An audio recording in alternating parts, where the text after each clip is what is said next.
Good morning, and what a beautiful, beautiful day. What have we had now? 8 or 9 straight beautiful days. This is just wonderful. I'm Bill Horn. I'm the executive director from the Duncan Grace Center. For those of you who may not know, that's just a tad bit north of Jackson, and about 770 acres. God's little acre, we call it, even though it's rather huge. We would love to see those of you who have not been there, and those of you who have been there before, to come back. A young man shared a story with me a few weeks ago, relating how desperately lost he had been at one time, how so very much he felt like he was being tossed about in a sea with no shores and no way to avoid its terror.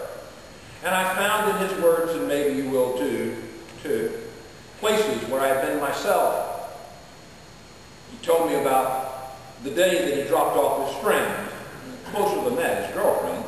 He dropped her off to do some business she had.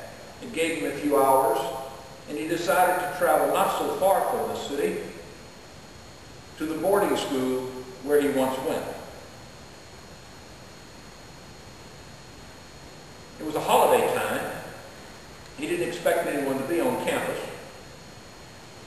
But as he's driving in, he's thinking to himself about how altogether his life was when he was back there as a younger man, and how now everything was so dry, his life seemed so valueless.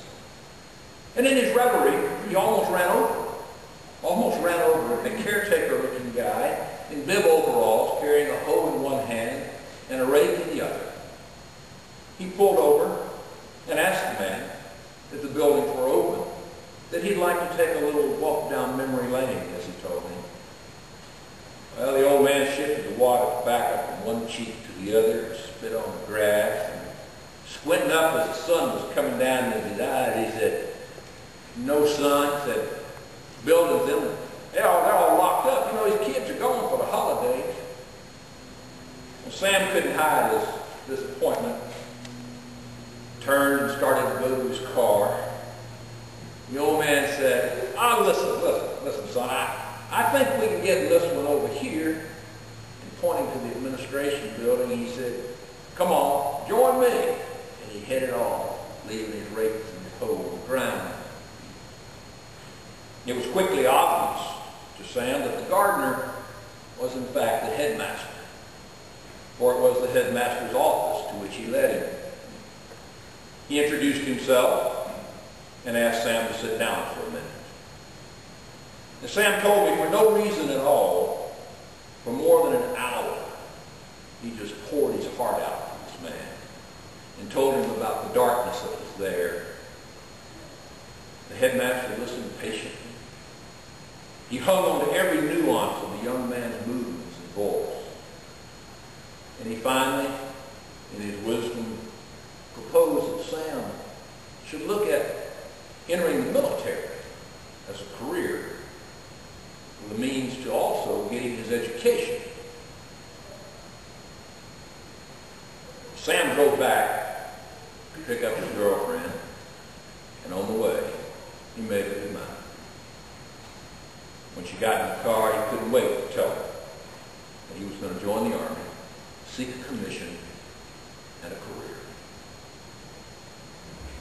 Though he couldn't connect it directly, he does believe that probably she parted ways with him due to his decision, but he never looked back. Today, this young man is a major in the United States Army and has exceeded beyond all expectations. And what a glory to God is that he does God's work every day, working with troops and families of troops that are leaving to go overseas and those coming back. Fruitlessly fishing, the disciples heard someone calling from the shore. Jesus shouts to Peter and the other fishermen, though at this time they do not know who he is, "Cast the net on the right side of the boat and you'll find some."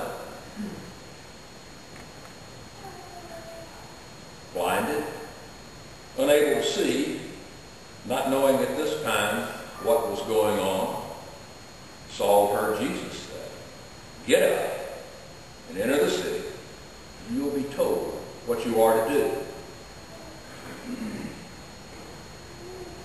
Well, after his wonders were beheld, both of these could have sung the words out of today's Psalm 30. And in the NSRV version it says, "You have turned my mourning into dancing. You have taken my sackcloth and clothed me with joy, so that my soul may praise you and not be silent. O Lord my God, I will give thanks to you